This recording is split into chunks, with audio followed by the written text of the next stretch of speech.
Hello everyone, আজকে আমরা নিউটনের মহাকর্ষ সূত্র সম্পর্কে জানব। তো প্রথমেই আমাদের জানতে হবে মহাকর্ষ কি। মহাকর্ষ হচ্ছে একটা বল, যে বল দ্বারা কোনো বস্তুকে পৃথিবী তার কেন্দ্রের দিকে আকর্ষণ করে, সেটা হচ্ছে মহাকর্ষ। হিসেব মতো অভিকর্ষ একটি মহাকর্ষ বল। এবার বিজ্ঞানী নিউটন মহাকর্ষ সূত্রের একটি গাণিতিক সমীকরণ দিয়েছিলেন।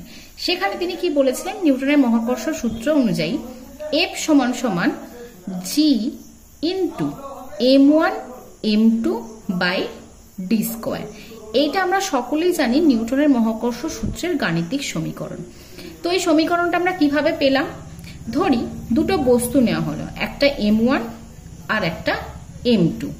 এদের মধ্যবর্তী দূরত্ব যদি d হয়, তাহলে নিউটনের মহাকর্ষ সূত্র অনুযায়ী মহাকর্ষ বল F proportional to m1 m2, অর্থাৎ মহাকর্ষ বল যে বস্তু দুটোকে নেওয়া হয়েছে তার ভরের গুণফলের সমানুপাতিক, এবং মহাকর্ষ বল তাদের মধ্যবর্তী দূরত্বের বর্গের ব্যস্তানুপাতিক।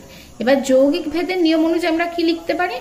F proportional to m1 m2 by d square. তাহলে F সমান সমান G m1 m2 by d square.